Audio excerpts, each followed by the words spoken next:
छोट्या बयोची मोठी स्वप्न या मालिकेचा आजचा म्हणजे 23 नोव्हेंबरचा भाग तुम्ही ऐकत आहात. बयो खूप रडत असते आणि विशाल तिची समजूत घालत असतो की माझ्याशी बोल ना सरस्वती. पण आता बयो त्याला झिडकारते आणि म्हणते बस झालं सर, आता मला हे सगळं सहन नाही होते. जे काही झालं त्यात मी तुम्हाला दोष नाही देते. तुम्ही मला सांगत होतात की आधी सगळं सांगून टाकू इराला. तुम्ही आधी सांगितलं असतं, मी तुम्हाला सांगू दिलं असतं तर हे घडलंच नसतं. खूप वाईट घडलंय सर. इरा माझ्यामुळे घर सोडून गेली, मीच कारणीभूत आहे असं बयो सारखी म्हणत असते. आता हा विशाल म्हणतो अगं तुझा काहीही दोष नाहीये सरस्वती, तू शांत हो. आतापर्यंत तू चूक करत होती आणि ती तू आता सुधारली आहे, एवढीच काय ती गोष्ट आहे. बयो म्हणते नाही सर, चूक सुधारणं एवढंच नाहीये. मला आता असं वाटतंय की ही चूक मी आयुष्यभर करत असते तर बरं झालं असतं. बाबा माझ्यासोबत असे वागले नसते. बाबा माझा जीव आहे तो, फुलासारखं त्यांनी जपलं हो. म्हणजे आम्हा दोघींना सुद्धा. आणि आता माझ्यावर ते नाराज आहे. त्यांनी माझ्यासाठी काय नाही ते केलं हो. आणि इरासाठी नाही तेवढं माझ्यासाठी केलंय त्यांनी. आणि मी हे काय करून बसले. मी इराच्या बाबतीत असं वागले. माझे बाबा माझं सर्वच. माझ्या सख्ख्या वडिलांनी माझ्यासाठी जेवढं केलं नाही तेवढं त्यांनी केलं आणि मी अशी परतफेड केली. आता विशाल म्हणतो हे बघ सरस्वती, मी तुझ्या भावना समजतोय, मला कळतंय तुला काय बोलायचं ते, पण तू जरा शांत होऊन बघ ना, काही झालेलं नाही असा विचार कर. आता ही बयो म्हणते नाही सर, ज्या गोष्टीमुळे सगळं घडलं ना ती गोष्टच मला आता आयुष्यात नकोय. एरवी कुठे तिने एक्सेप्ट केली होती प्रेक्षकांनो. आता बयो म्हणते इरा माझ्यामुळे घर सोडून गेली ना, तिला काही झालं तर मी जगू शकणार नाही. मी आयुष्यभर स्वतःला माफ करू शकणार नाही सर.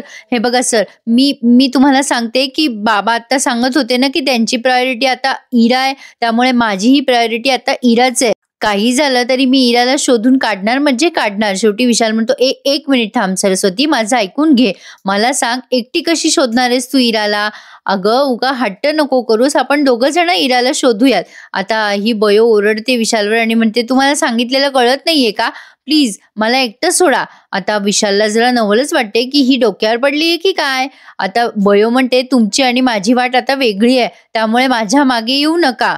आता ही वाट कधीही एक होऊ शकणार नाही. प्लीज मला एकटं सोडा. आणि जे काही होतं आपल्यात ते या क्षणी आता संपलं असं समजा. मला सगळं कळतंय मी काय बोलते ते. आपल्या नात्यापेक्षा मला माझे वडील महत्वाचे. मी पाया पडते, मला आता विसरा. तुम्हाला दुखावलं असेल तर माफ करा आणि मला समजून घ्या होत असेल तर, असं म्हणून बयो निघून जाते. प्रेक्षकांनो, म्हणजे या विशालला बिचारायला पश्चाताप करायचीच वेळ आली आहे ना, की कशाला रिकामं मी याच्या लफड्यात पडलो. असो तर आता बघा इकडे गौतमी तक्त करत असते की हे काय होऊन बसलं, इरा कुठे गेली असेल. तेवढ्या तिथे ही गोजात्या जाते आणि म्हणते तुझ्यासारखी बिंडोक बाई मी कुठे पाहिलेली नाहीये. गौतमी चिडते आणि म्हणते काय हो सासूबाई, तुम्हाला कळते का काय बोलताय तुम्ही मला. आता ही गोजात्या म्हणते तू जे ऐकतेस ना तेच बोलते मी. तू महामूर्ख आणि बिंडोक बाई आहे, जिला आयती संधी असताना बयोचं थोबड ती फोडू शकली नाही. आता लगेच गौतमी म्हणते मी वाट बघते ना या संधीची वर्षभरापासून, पण तुमचा तो शुभू तो असतो ना कायम बयोच्या सोबत, त्यामुळे मला काही करता आलं नाही. म्हणजे मी जर तिचं तोंड फोडलं असतं ना तिथे सगळ्यांसमोर तर तो माझ्यावरच ओरडला असता. आता ही गौजात्या म्हणते असं कसं चिडेल तो, त्याला पण कळलंय की त्याच्या पोरीच्या आयुष्याची वाट त्या बयोनेच लावली आहे. तू काहीही बोल मला, पण तो आता तुला काहीही म्हणणार नाहीये. तू बयोला आता कशी वागू शकतेस. आता गौतमी म्हणते हो खरंच की माझ्या लक्षात नाही आलं, शुभू काहीच बोलला नसता मला.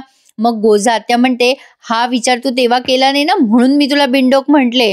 तुझ्यापेक्षा ती बयो चांगली हुशार आहे. गोजात्या म्हणते त्या बयोने इराचा काटा काढला आणि चालली गेली असेल त्या पोरासोबत. आता ही गौतम म्हणते बस करा आता, जास्ती शहाणपणा करू नका आणि मला बोलू नका, नाही तर तुमचं पार्सल आहे ना पुन्हा कातळ गावाला करेल. गोजात्या म्हणते पार्सल करायला माझ्यावरती जोर दाखवतेस का ग, माझ्यावर जोर दाखवतेस, मी तुमच्या सगळ्यांना भारी पडेल लक्षात ठेव.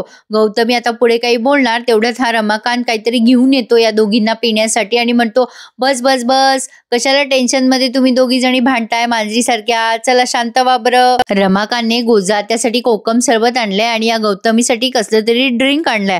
आता हा रमाकांत म्हणतो सो वहिनी, माणसाने कसं आनंदाचे क्षण साजरे केले पाहिजे, जरा टेन्शन घेऊ नका आणि जरा थंड व्हा बरं. चला आनंदाचा क्षण आहे आपल्यासाठी. आता ही गौतमी चिडते आणि म्हणते तुम्हाला काही अक्कल आहे का, काय बोलताय तुम्ही, कसला आनंदाचा क्षण आहे. इथे माझी इरा घर सोडून गेली आणि तुम्ही सेलिब्रेशन करताय, अक्कल आहे का काही तुम्हाला. रमाकांत चिडतो आणि म्हणतो वहिनी सारखी सारखी काय अक्कल काढता हो माझी. आणि मला सांगा इरा आपलं घर सोडून गेली असं कोण म्हणतं? आता गौतम म्हणते म्हणजे? आता रमाकांत म्हणतो तुम्हाला नाही वाटत का की इरा इथेच कुठेतरी आहे? म्हणजे आपल्याला असं वाटत असतं की इरा पळून गेलीये, पण कसं असतं ना, शेवटी इरा तुमचीच चेडू आहे, म्हणजे तुमचीच मुलगी आहे. म्हणजे तसं ती तुमचा चेडू असल्यामुळे नाटकं करण्यात पारंगत आहे.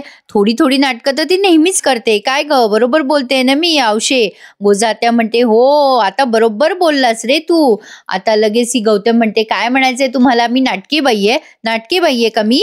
रमाकांत म्हणतो गौतमीला की तुम्हाला आता नामी संधी चालून आली आहे, बयोला घराच्या बाहेर काढा, म्हणजे आपली इरा आपल्यावर चिडून इथेच कुठे असेल. तुम्ही घराच्या बाहेर काढा बयोला, मग इरा बरोबर घरात येईल. वहिनी फक्त ठिणगी आहे, त्यावरती फुंकर मारा, बघा आग लागते की नाही. आता गोजात्या म्हणते हो रमाकांत बरोबर बोलतोयस तू. आता हे गावाकडे जसे राजकारण करायचे ना प्रेक्षकांनो, तसे राजकारण करायला आता लागलेत पुन्हा एकदा.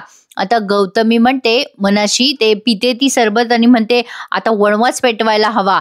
आता असं विचार करून ती त्या शुभमकरांकडे जाते त्यांच्याशी बोलायला. पण आता बघा इकडे आरव शुभमकरांना सांगतो इराच्या बद्दल, त्याने कोणाचा तरी कॉल रिसीव्ह केलाय आणि आता शुभमकर सुद्धा पोलिसांना सांगत असतात की तुम्ही प्लीज लोकेशन ट्रेस करा आणि फोटो पाठवलाय तुम्हाला मी, मुळात तुम्हाला जी मदत हवी ती आम्ही करू सगळी. असं बोलून त्यांनी फोन ठेवलाय. आता गौतमी रडत असते, काही पत्ता लागला का इराचा? काय झालं शुभू?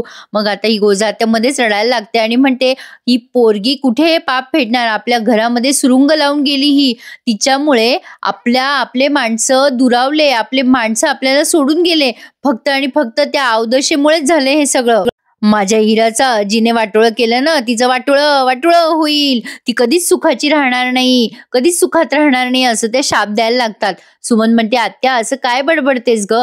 अगं असं नको बोलू, जरा गप्प बस ना. आता ही गोजा आत्या चिडते आणि म्हणते का ग, बयोला बोलल्यावर तुला काय झोंबतंय? आरव सांगतो की इराचा फोन 1-2 सेकंदासाठी ऑन केला होता इराने, कारण नेमकं तेव्हा अंकिताने तिला फोन लावला तेव्हा तिचा फोन वाजला आणि स्विच ऑफ झाला. तर आपल्याला आता लोकेशन कळेल इराचं, असं हा आरव सांगत असतो. आता शुभमकर खुश होतात या लीडमुळे.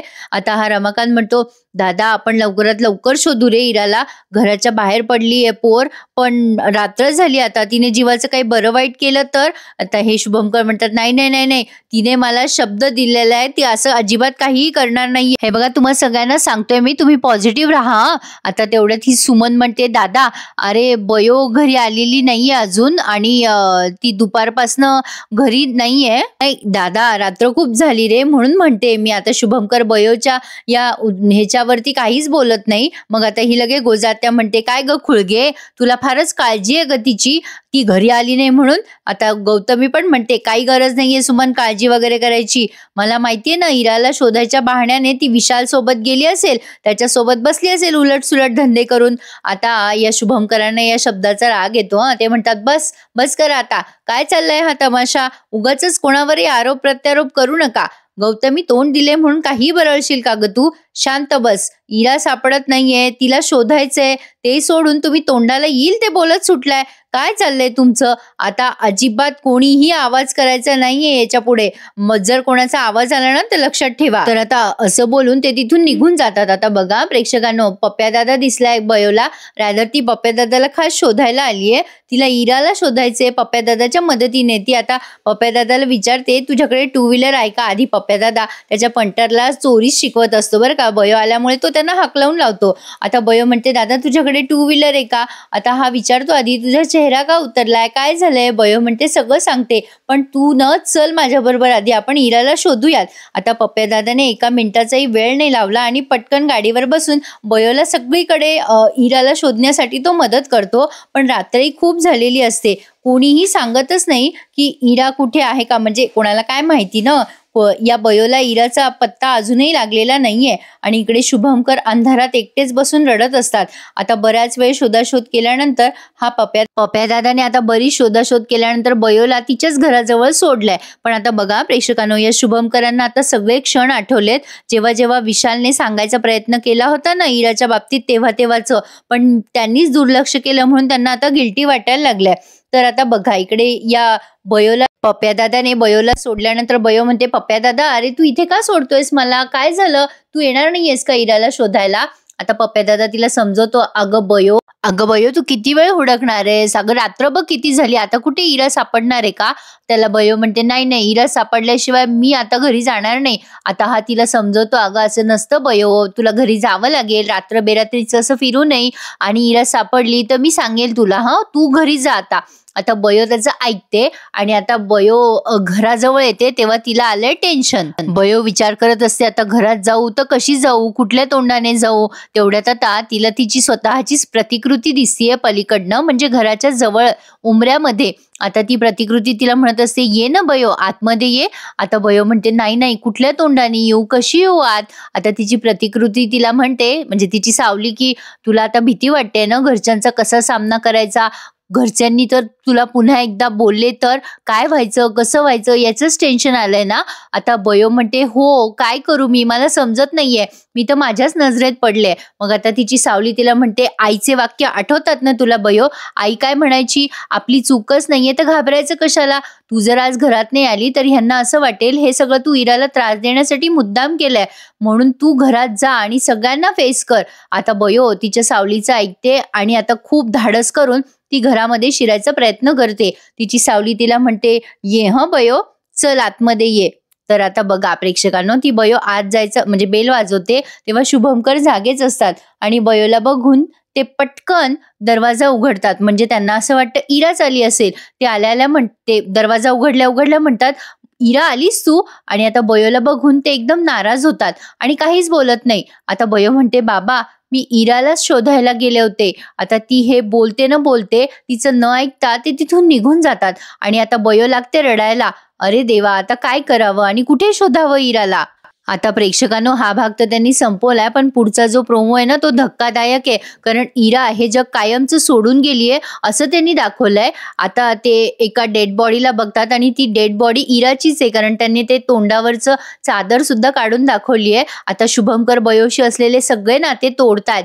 आता ते म्हणतात, "तू माझी मुलगी नाहीये, बोलू नकोस माझ्याशी." अरे देवा प्रेक्षकांनो, हे स्वप्न असेल की सत्य? मला कमेंट करून नक्की कळवा. कसा वाटला आजचा भाग? ज्यांना ज्यांना आवडला असेल त्यांनी प्लीज लाईक करायला विसरू नका हं. आणि ज्यांनी अजून चॅनल नसेल सबस्क्राईब केले त्यांनी नक्की चॅनल सबस्क्राईब करा. छोट्या बयोची मोठी स्वप्न या मालिकेच्या डेली रिव्ह्यूजसाठी चॅनल सबस्क्राईब करा आणि सगळे रिव्ह्यूज एन्जॉय करा. धन्यवाद.